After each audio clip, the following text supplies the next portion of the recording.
नमस्कार दोस्तों, स्वागत है आपका अपने YouTube चैनल प्रज्ञा एजुकेशन सोसाइटी में। दोस्तों, सारे विद्यार्थी फर्स्ट सिटिंग में मैथ का एग्ज़ाम दे के आए हैं और सेकेंड सिटिंग में भी मैथ का एग्ज़ाम हो रहा है। तो अभी हम लोग देख लेते हैं कि फर्स्ट सिटिंग में जो विद्यार्थी एग्ज़ाम दे के आए हैं उनके कितने प्रश्नों का उत्तर सही है। मैं आपको 100 में 100 प्रश्नों का सही सही उत्तर बता रहा हूँ। आप मिला लीजिए कि आपका कितने प्रश्न सही है।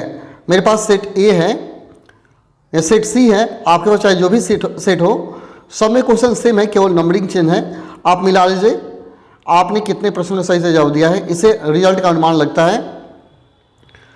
पहला के किस मान के लिए इतना संपाती रेखाओं को प्रदर्शित करता है, तो आप बनाए होंगे, यानी यहाँ के का जब मान निकालिएगा तो आएगा a1/a2 b1/b2 करेंगे तो 1/3 = 2/k करेंगे तो k का मान कितना आएगा, 6 आएगा। यानी आपका आंसर हो जाएगा ऑप्शन नंबर डी सही हो जाएगा। नेक्स्ट, a1/a2 = b1/b2 = c1/c2, तो समीकरण इतना का हल होगा। तीनों बराबर है तो समीकरण का हल क्या होता है, अनगिनत होता है। ऑप्शन सी सही हो जाएगा। अगला क्वेश्चन, निम्नलिखित में कौन सा द्विघात समीकरण है। इसमें आपको द्विघात समीकरण बताना है। तो द्विघात समीकरण होने के लिए x का पावर 2 होना चाहिए और x को रूट में नहीं होना चाहिए तथा बटा में नहीं होना चाहिए। तो देखिए x रूट में है, नहीं होगा, या x बटा में है, नहीं होगा। और यहाँ देखेंगे इसको जब हल करेंगे तो x के पावर 4 आ जाएगा, और तो ये भी नहीं होगा द्विघात समीकरण। आपका द्विघात समीकरण कौन होगा, सी होगा। आपका आंसर सी सही हो जाएगा। कौन सा द्विघात समीकरण नहीं, इसमें बताना है कौन द्विघात समीकरण नहीं है। तो अब देख लीजिए, यहाँ फर्स्ट को देखेंगे तो यह द्विघात समीकरण हो जाएगा, सेकेंड वाला भी द्विघात समीकरण है, थर्ड वाले को देखेंगे तो ये भी द्विघात समीकरण है, यानी फोर्थ वाला द्विघात समीकरण नहीं है। तो आपका आंसर ऑप्शन नंबर डी हो जाएगा, क्योंकि पावर क्यू है, यहाँ 4 आ जाएगा। तो ये द्विघात समीकरण नहीं, ऑप्शन डी सही हो गया। अगला, यदि द्विघात समीकरण इतना का मूल समान हो तो पी का मान, मूल समान दिया गया, इसका मतलब डी = 0 हो गया। तो b² - 4c = 0 करेंगे तो -p² - 4 गुना 2 × p = 0 कीजिएगा तो p² - 8p = 0, यानी p का मान क्या आ जाएगा, 0 और 8 आएगा, 0 और 8। ऑप्शन सी सही हो जाएगा।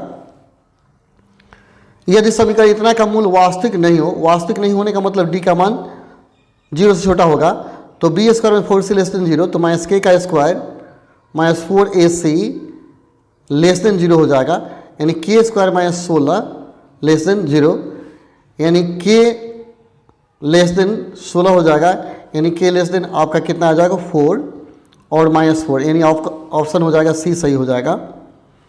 नेक्स्ट, यदि अल्फा और बीटा समीकरण इतना के मूल हो तो अल्फा प्लस बीटा -√3 का मान क्या होगा। तो यहाँ अल्फा प्लस बीटा का मान रख देंगे तो -b/a हो जाएगा, तो आ जाएगा 3√3 -√3, यानी आ जाएगा 2√3 आंसर। ऑप्शन सी सही हो जाएगा। क्वेश्चन नंबर 8 है, समानांतर श्रेणी 3, 7, 11, 14 का 14वां पद क्या है। मैंने इसका 14 नंबर पद बताना है आपको। तो आप देख लीजिए, यहाँ जो दिया गया है 14 पद बताने का मतलब a प्लस क्या होगा, 13d हो जाएगा। तो a का मान कितना होगा, 3 और 13, d का मान कितना हो जाएगा, 4 3 7 4 हो जाएगा, 13 चौका 52 और 3 क्या होगा, 55 हो जाएगा। यानी आपका आंसर कौन हो जाएगा, आप देख लीजिए 55 कौन है, ऑप्शन बी सही है। नेक्स्ट देखिए, 9 में कौन सा समानांतर श्रेणी, इसमें ढूंढना है कौन समानांतर श्रेणी है। तो देखिए यहाँ 8 दिया, 8 के बाद 6, 2 कम हो गया, 6 के बाद 4, 4 के बाद 2, यानी ऑप्शन ए आपका सही हो जाएगा। दोस्तों मैं बता दूं कि जो मैं सुबह में वीडियो दिया था आपको, उसमें से आप मिला लीजिएगा 40 प्रश्न बिल्कुल ऑब्जेक्टिव मिला हुआ है। ठीक है, आज भी शाम को मैं वीडियो दूंगा जिसको आप देख लीजिएगा। उसमें से निश्चित 40% लड़ेगा ही लड़ेगा, यानी 40 नंबर का ऑब्जेक्टिव लड़ जाएगा। आज का वीडियो और इसको मिला लीजिए, 40 नंबर का लड़ा है। तो आप देख लेंगे, वीडियो जो मैं दूंगा उसको ध्यान से देखेंगे, उसी से आप केवल मेरे वीडियो को देख करके सेकेंड डिवीजन का मार्क्स मंगा सकते हैं। टोटल क्वेश्चन इसमें से लड़ जाएगा। यह समानांतर से इतना का एनवां पद क्या होगा, इस श्रेणी का एनवां पद आपको बताना है क्या होगा। तो देखिए एनवां पद Tn बराबर क्या होता है, a + n - 1 d, a + n - 1 × d। तो a का मान क्या हो गया, 16 + n - 1, d का मान क्या हो गया, यहाँ 11 में 16 गया तो -5 होगा, तो गुना -5 करेंगे तो 16 माइनस हो जाएगा 5n + 5, 16 5 21 - 5n हो जाएगा, 21 - 5n कौन हो जाएगा, ऑप्शन बी सही हो जाएगा, ऑप्शन बी आपका सही होगा। नेक्स्ट, यदि त्रिभुज ABC बटा त्रिभुज PQR 9/4 ए बराबर 18 सेमी तथा BC बराबर 15 सेमी, तो PQ बराबर क्या होगा? तो देखिए हम क्या करेंगे, क्षेत्रफल का अनुपात दिया है 9/4, तो क्षेत्रफल का अनुपात भुजाओं के वर्ग के अनुपात के बराबर होता है। तो इसका BC भुजा है तो 15 का स्क्वायर बटा हो जाएगा PR स्क्वायर, स्क्वायर इधर आ जाएगा तो 3 बटा क्या हो जाएगा, या 3/2 हो जाएगा, 5 3 15 5 5 दूना 10 आएगा आंसर आपका, आंसर हो जाएगा आपका 10। कौन होगा? बी आंसर सही होगा। नेक्स्ट कहता है त्रिभुज PQR में PR square equal to PQ square plus QR square, तो समकोण त्रिभुज है तो एक कोण क्या हो जाएगा? 90 डिग्री होगा। ऑप्शन डी आपका सही हो जाएगा, ऑप्शन डी सही है। नेक्स्ट देखिए क्वेश्चन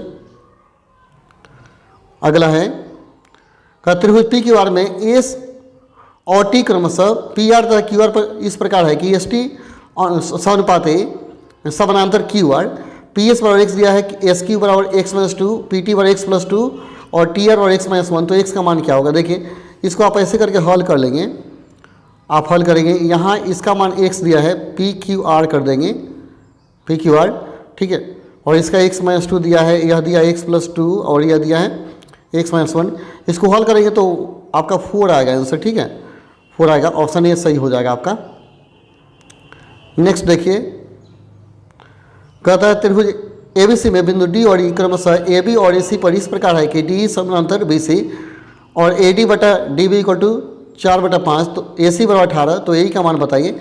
यहाँ पर भी AE निकालिएगा ना, तो यहाँ पर भी आपका आता है 8 आता है आंसर, ऑप्शन ए आपका सही हो जाएगा। आप कैलकुलेट करके देखेंगे, ऐसे त्रिभुज बना लीजिएगा और ये समानांतर हो जाएगा, बना लीजिएगा, आ जाएगा आपसे। अगला क्वेश्चन है 6 से त्रिज्या वाले वृत्त पर खींची गई 2 समानांतर स्पर्शिकाओं के बीच की दूरी क्या होगी?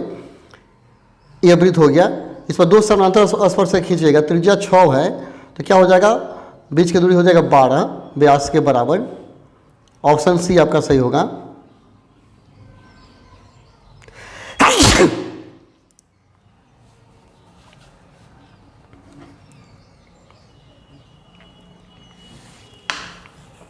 अगला है किसी बाह्य बिंदु से वृत्त पर कितनी स्पर्शरेखा खींची जा सकती है? तो बाह्य बिंदु से वृत्त पर 2 स्पर्शरेखा खींची जा सकती है, ऑप्शन बी सही होगा।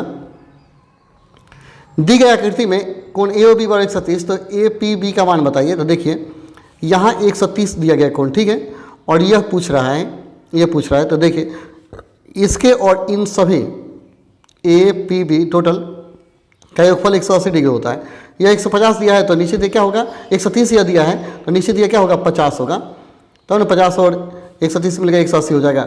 इन दोनों का योगफल 180 होता है। फिर से अब सुन लीजिए, क्योंकि इसका योगफल 180 है तो इसका योगफल 180 हो जाएगा, तो आपका आंसर बी हो जाएगा 50 डिग्री।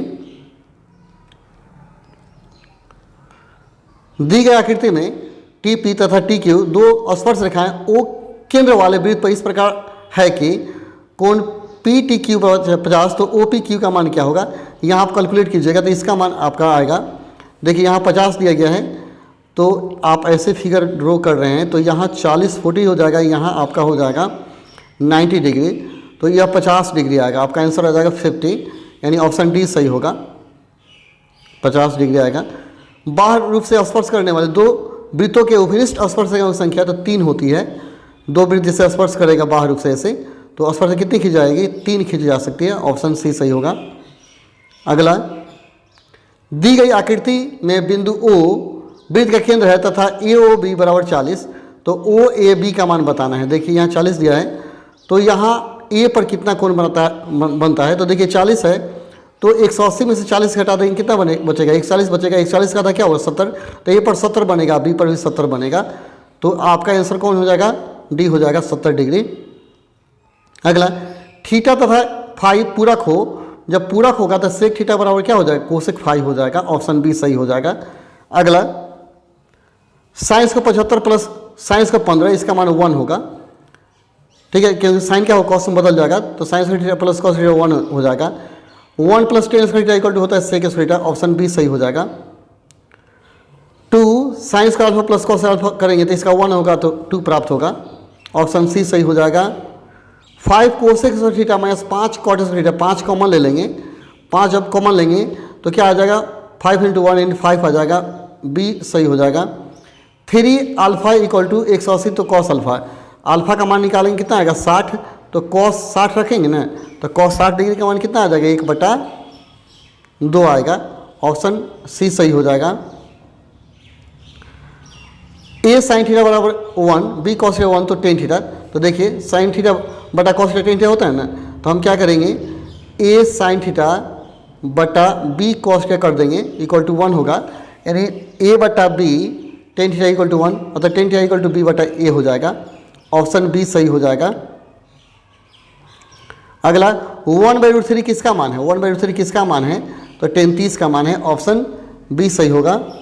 अगला sec theta plus tan theta equal to x, तो टेन थीटा का मान निकालिए, इसको कैलकुलेट कीजिएगा तो x² - 1/2x आएगा, ऑप्शन बी सही होगा। Next sin² 5 plus 1/10² 5 equal to क्या होगा, इसका मान क्या होगा sec² 5 हो जाएगा, ऊपर जाए cos तो 1 प्राप्त होगा, ऑप्शन ए सही होगा। कौन सा केंद्रीय प्रवृत्ति की माप नहीं है, तो केंद्रीय प्रवृत्ति का माप जो पूछ रहा है वो आपका हो जाएगा मानक विचलन, ऑप्शन डी सही है। प्रेक्षण इतना का बहुलक है, इसमें देखिए कौन सबसे ज़्यादा बार आया है, तो 14 है, 14 1 2 बार आया है, 13 आपका आया है 2 बार, 15 को देखते हैं 1 2 3 बार आया है, और तो बहुलक 15 हो जाएगा।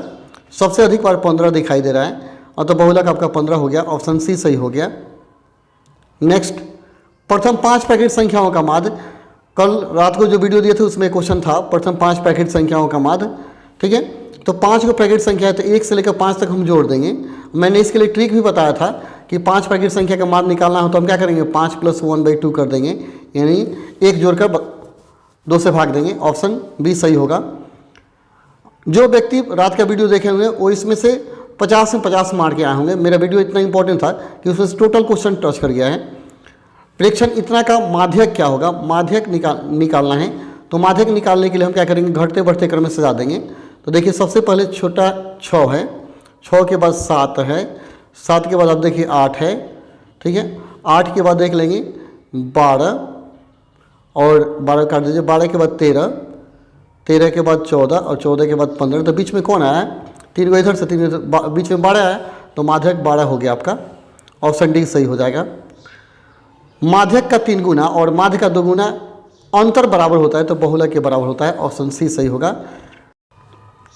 36 नंबर क्वेश्चन है, ए भुजा वाले बहुभुज समबाहु त्रिभुज का क्षेत्रफल क्या होता है, तो ए भुजा वाले समबाहु त्रिभुज का क्षेत्रफल होगा √3/4 गुना भुजा स्क्वायर, ऑप्शन सी सही हो जाएगा। अगला है, यदि वृत्त की परिधि और वर्ग का परिमाप दोनों 88 के बराबर हो तो होगा, आप इसको कैलकुलेट करेंगे तो आएगा वृत्त का क्षेत्रफल ज़्यादा आता है और वर्ग का क्षेत्रफल कम हो जाता है, ऑप्शन सी सही हो जाएगा, ठीक है।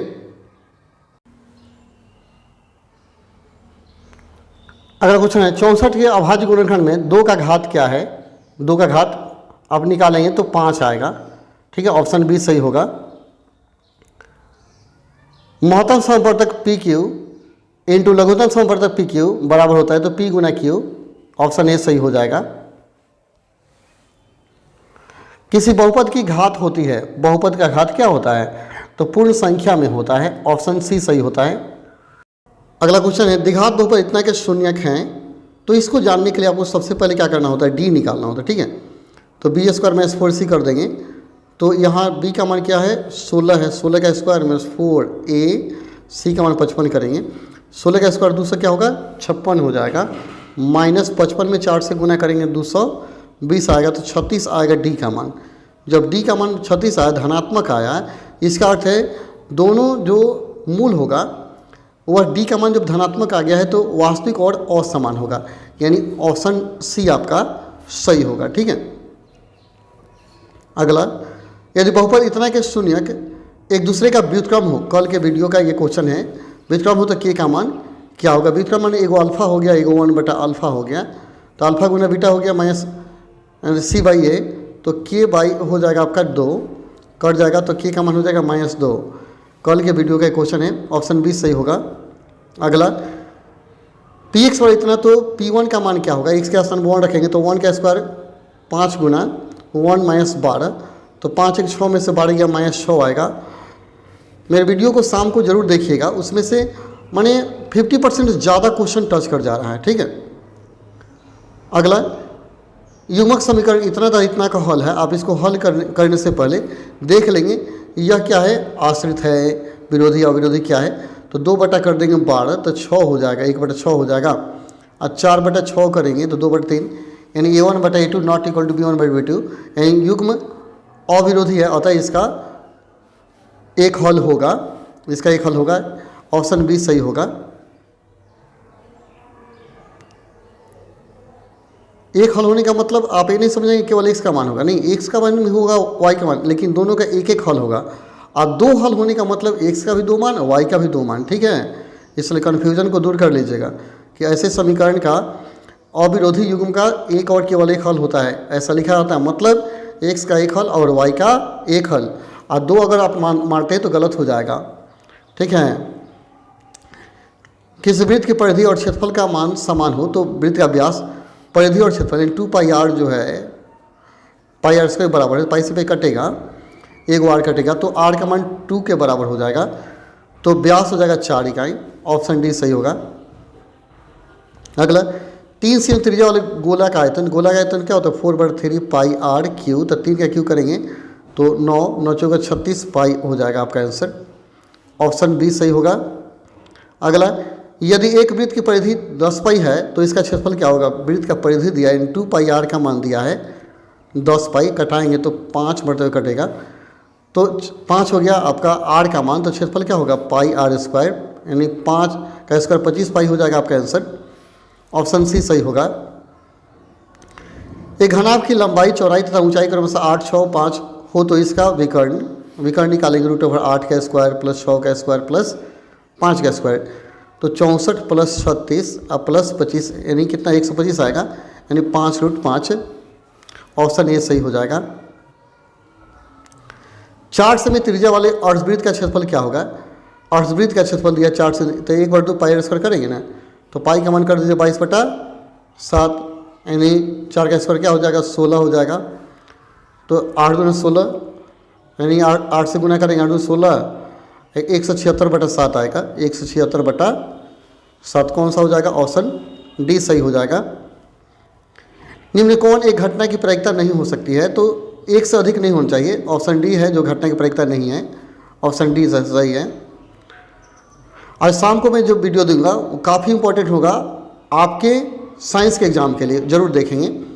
प्रायिकता का न्यूनतम मान क्या होगा, न्यूनतम मान 0 होता है, अधिकतम मान 1 होता है, ऑप्शन ए सही है। एक पासे को फेंका गया, विषम संख्या आने की प्रायिकता तो 1/2 होगा, 1/2 ऑप्शन, क्योंकि 1, 3, 5 विषम संख्या होता है और 2, 4, 6 सम संख्या होता है, 3/6 यानी 1/2 होगा आंसर।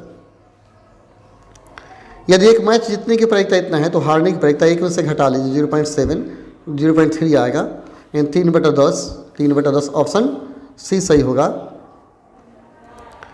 अच्छे प्रकार से फेंटी गई एक ताश की गड्डी में एक पत्ता या दिशा निकाला गया तो इसके काला रंग का बदशाह, तो बदशाह 2 काले रंग का होता है, 2/52 करेंगे तो 1/26 आएगा, ऑप्शन सी सही हो गया।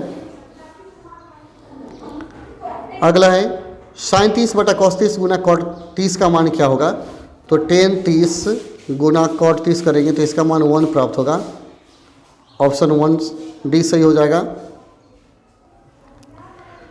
1 - tan² 45/1 + tan² 45 का मान बताएं, तो 1 - tan² 45 जो है तो 1 - 1 0 होगा, तो यानी sin 0 के बराबर, ऑप्शन ए सही हो जाएगा। 7, 10 किस कोऑर्डिनेट में है, दोनों प्लस में है तो प्रथम में होगा, ऑप्शन ए सही होगा। tan 45 गुना tan 60, तो 45 का मान 1 होगा और 60 का मान क्या होगा √3, तो 1/√3 होगा आंसर, ऑप्शन सी सही होगा। एक अक्ष पर स्थित किसी बिंदु का नियामक एक अक्ष पर है तो 1, 0 होगा, ऑप्शन ए सही होगा। अगला एक छड़ की लंबाई उसकी छाया का लंबाई और उसकी छाया का अनुपात 1/√3 है, तो सूर्य का उन्नयन कोण, तो उन्नयन कोण होगा 1/√3, कितने डिग्री का मान है 10, 30 का मान है, ऑप्शन ए सही होगा।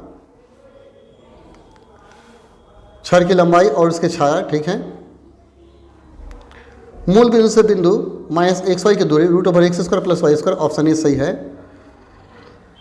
बिंदु इतना और इतना के बीच की दूरी निकालने के लिए प्रथम को घटाएंगे तो 8 में से 5 गया 3, 3 का स्क्वायर 11 में से 7 गया 7 4 11 4 का स्क्वायर यानी 5 आएगा आपका आंसर। स्क्वायर करके वर्गमूल निकाल लेते हैं उसको। y बराबर 4 का आलेख किस बिंदु से गुजरेगा, यानी y बराबर 4 है तो x का मान कुछ भी हो सकता है लेकिन y का मान 4 होना चाहिए। ऑप्शन बी सही होगा, ऑप्शन बी सही, y का मान 4, x का मान चाहे जो हो। मूल बिंदु का नियामक 0 0, ये तो बच्चा जानता है। कल के क्वेश्चन में भी था मेरा, कौन सी सबसे छोटी पैकेट संख्या है? छोटी पैकेट संख्या क्या होता है? 1 होता है। परिमेय संख्या है, परिमेय, तो इसका वर्गमूल निकलेगा 25 का, अतः परिमेय संख्या हो गया आपका। ऑप्शन ए सही है। कौन अपरिमेय है? अगर अपरिमेय पूछता है तो आप देख लीजिए, इसका वर्गमूल निकल जाएगा, सब वर्गमूल निकल जाए, सी का वर्गमूल नहीं निकलेगा। अपरिमेय कौन हो गया? सी हो गया। अगला पी और क्यू दो अभाज्य संख्या है तो उसका मौसा, दो अभाज्य संख्या का मौसा 1 होता है। ठीक है, आप रात वाले वीडियो देखे होते तो इतना दिक्कत आपको नहीं होगा। इसका मान 13/99 होगा, सही है, ऑप्शन सी सही है। 18 और 72 का मौसा क्या होगा? महत्तम बताना है तो 18 × 72 18 होगा, ऑप्शन ए सही होगा। √12 का परिमीकरण, √12 का परिमीकरण करेंगे तो कितना आएगा? 2√3, ऑप्शन डी सही होगा। यदि p एक धनात्मक पूर्णांक है तो धनात्मक सम पूर्णांक का रूप क्या होगा? सम पूर्णांक 2p होगा, ऑप्शन ए सही होगा। निम्नलिखित में किसका दशमलव प्रसार शांत होगा? आप क्या करेंगे? हर का फैक्टर कर लेंगे तो पता चलेगा किसका दशमलव प्रसार शांत होगा। तो देखिए आप 80 का फैक्टर करके देखिए, ये कल के रात के क्वेश्चन में था। 40, 20, 10, केवल 5 आ रहा है और 2 आ रहा है, ऑप्शन डी सही हो जाएगा, शांत होगा। जिसके फैक्टर में 2 और 5 केवल आता है वह शांत होता है। तीसरा कोई आएगा तो अशांत होगा। किसका दशमलव प्रसार अशांत होगा? तो इसमें सबको फैक्टर करके देखेंगे। ये 3 से कटा दीजिए 5 को, 5 मरतबे, 5 से 8 पे 40, 80 हो जाएगा, यानी ऑप्शन ए सही हो जाएगा आपका।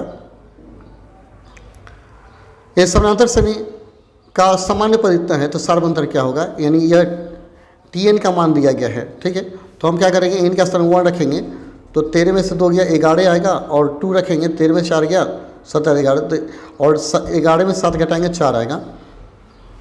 देखिए यहाँ जब 1 रखे तो 13 में से 2 गया 11, और 4 घटाएंगे तो 9 आएगा, और 9 2 11 2 होगा, यानी आपका आंसर कौन होगा? -2। प्रथम पद आ रहा है 11, दूसरा पद 9 आ रहा है। ठीक है, तो -2 होगा आंसर, डी आपका ऑप्शन सही है, डी। समानांतर से इतना का कौन सा पद 0 है? तो हम Tn निकाल कर 0 के बराबर कर देंगे। जब Tn निकालिएगा तो a + n - 1 इंटू डी का मान क्या हो जाएगा?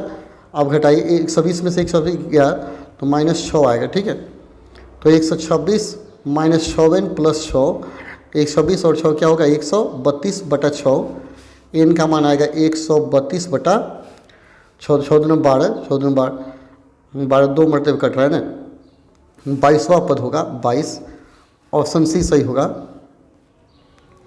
समकोण त्रिभुज में कोण a बराबर 90, ए बी बराबर 12, बी सी बराबर 5, ए सी बराबर 5, तो यह साइन ए का मान निकालना है। आप समकोण त्रिभुज बना लेंगे और साइन ए का मान निकालेंगे। साइन ए का ही मान दिया है, ए बी और सी दिया है, तो ए बी का मान 12 दिया है, बी सी का मान 5 दिया है, और 13 दिया है। तो साइन शायद ए, अगर साइन मानते हैं कुछ देर के लिए, ए पूछता होगा तो 5/12 हो जाएगा, देख लेंगे। ठीक है, और यदि सी पूछता होगा, अगर सी पूछेगा तो 12/13 हो जाएगा। ठीक है, तो देख लेंगे इसमें क्या पूछा है, क्वेश्चन में मिट गया है। अगला है कॉस के पी, तो टेन थीटा का मान क्या होगा? कॉस बराबर पी दिया है तो 10 निकालिए, पी दिया है तो p/1 हो जाएगा, यानी कॉस के p/h होता है ना, तो हम क्या निकालेंगे? p। जब p निकालेंगे तो √1 - p² हो जाएगा, तो टेन थीटा = p/b, 1 - p² बटा हो जाएगा p, यानी हो जाएगा आपका ऑप्शन ए सही होगा। अगला 1/sin थीटा, तो कोसेक थीटा हो जाएगा, ऑप्शन बी सही होगा। सेक थीटा इंटू कॉस, सेक बी इंटू कॉस बी 1 होता है, ऑप्शन डी सही होगा। कॉट थीटा = 1/√3, तो सेक थीटा का मान क्या होगा? यानी इसका मतलब यह हो गया, थीटा का मान हो गया आपका, यानी कॉट 60 का मान 1/√3 होता है, कॉट 60 का मान होता है 1/√3, तो सेक 60 का मान क्या होगा, सेक 60, तो आप मान निकालिए सेक 60 यानी हो जाएगा आपका 2 हो जाएगा आंसर। ऑप्शन सी सही होगा।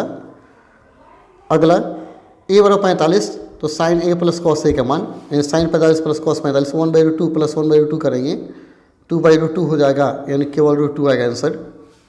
ऑप्शन ए सही होगा। 2 साइन अल्फा इक्वल 2, तो अल्फा का मान पूछ रहा है, तो साइन अल्फा जब मान निकालिएगा तो देखिए यहाँ साइन अल्फा का मान आपका प्राप्त होगा 1, तो 1 साइन पे कितने डिग्री का मान है, 90 डिग्री। ऑप्शन कौन सही होगा, डी सही होगा। ऑप्शन डी सही है।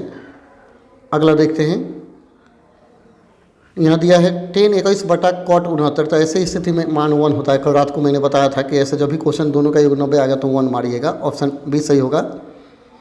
वाई अक्ष पर सभी बिंदुओं का भुज होगा, वाई अक्ष पर भुज, वाई अक्ष पर अगर कोई बिंदु लेते हैं तो 0 वाई होता है, ठीक है, तो भुज का मान 0 होता है, ठीक है।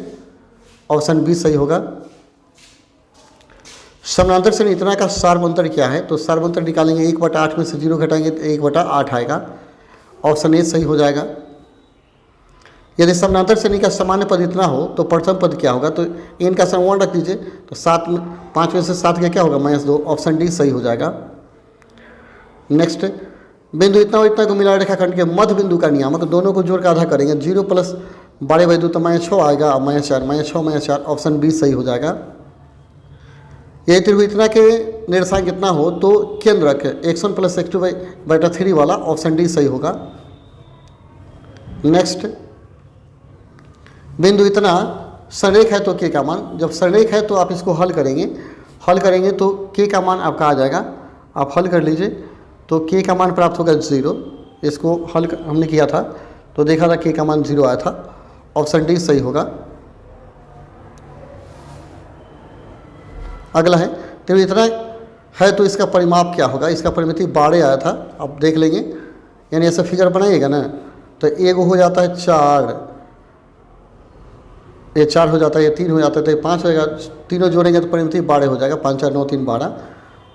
ऑप्शन बी सही होगा। बिंदु इतना से बने त्रिभुज का क्षेत्रफल, बिंदु दिया गया है तो इस त्रिभुज का क्षेत्रफल आप निकालिएगा। तो देखिए बिंदु दिया गया तो आप ऐसे एक एक्सिस बनाएंगे, तो 3 0 का मतलब इस पर होगा कहीं P, यहाँ 3 हो जाएगा, एगो 7 हो जाएगा।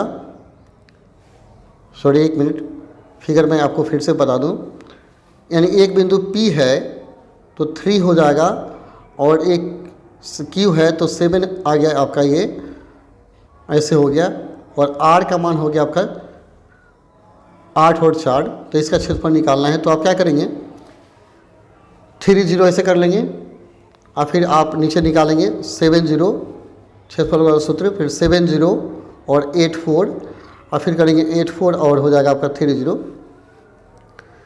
तो और जब इसको हल करेंगे तो 0 आ जाएगा, ये आ जाएगा कितने 7 का 28 आ जाएगा, तो 28 हो गया, आप प्लस कर देंगे, ये 0 हो गया और -12 हो गया। 28 में से 12 घटे कितना बचेगा, 28 में से 12 घट गया आपका 16, 16 का आधा क्या हो गया 8, 8 आंसर आएगा आपका, 8 वर्ग इकाई। ऑप्शन डी सही होगा। त्रिभुज के तीनों कोण का योगफल 180 होता है, तो सबको बच्चा को पता है। ऑप्शन बी सही होगा। कोण Q बराबर 40 तो P का मान क्या होगा, 2 भुजा बराबर दिया है, जब 2 भुजा बराबर दिया इसका अर्थ 2 कोण बराबर होगा, तो 180 में से 40 घटाएंगे तो 140 आएगा। 140 त्रिभुज में देख लीजिए, 1 मिनट हम एक त्रिभुज बना लेते हैं, ठीक है। यहाँ देखिए P Q और R, और यहाँ कहता है PQ जो है यह है PR के बराबर है, ये दोनों बराबर है, और कोण Q का मान यह दिया है 40, इसका मतलब ये भी 40 होगा, तो 2 कोण क्या हो गया 80 हो गया, तो 180 में से 80 का 100 यानी 100 डिग्री हो जाएगा, P का मान 100 डिग्री। ऑप्शन डी सही होगा।